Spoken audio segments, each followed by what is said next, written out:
አንድሬስ ኢኔሽታ ከስፔኑ ክለብ ባርሴሎና ለአማሲያ አካዳሚ በመነሳት እልፍ አላፍ ስኬቶች የተጎናጸፉ አሉ።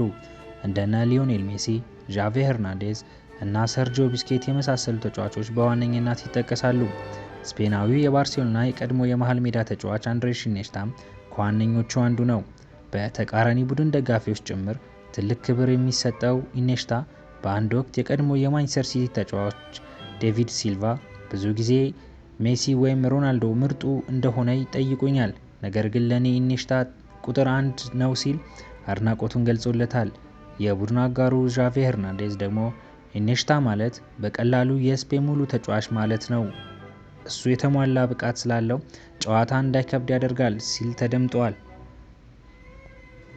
ስፔናዊ ኮከብ አንድሬስ ኢኔሽታ ኳስ ይነጥቃል፣ ሜዳ ሙሉ ያለመታከት ይሮጣል፣ በአንድ ሁለት ቅብብል የተቃራኒ ቡድን የግብ ክልል ይደርሳል።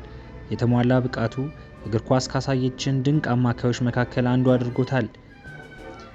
ለዚህ ደግሞ ደቡብ አፍሪካ ያስተናገደችው የፈረንጆቹ 2010 የዓለም ዋንጫ የፍጻሜ ጨዋታ ምስክር ነው።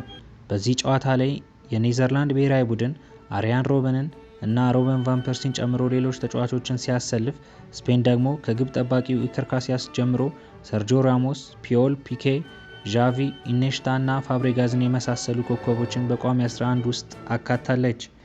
ጨዋታው በመደበኛ ሰዓት ግብ ሳይቆጠርበት በጭማሪው ሰዓት ተሽለው የቀረቡ ስፔኖች በ116ኛው ደቂቃ ላይ በአንድሬስ ኢኔሽታ አማካኝነት ባስቆጠሯት ግብ የዓለም ዋንጫን ማሳካት ቻሉ። ከጨዋታው መጠናቀቅ በኋላ የዓለም መገናኛ ብዙሃን ስለ ስፔናዊ የባርሴሎና ኮከብ አንድሬስ ኢኔሽታ በሰፊው ዘገቡ። የ2010 የባላንዶር ሽልማት ያገኛል ተብሎ ሲጠበቅ የቡድን አጋሩን ሊዮኔል ሜሲ የክብሩ ባለቤት ሆነ። ይህ ጉዳይ ብዙዎችን አሳዘነ፣ አንዳንዶችም በሽልማቱ ላይ ጥርጣሬ እንዲያድርባቸው አደረገ።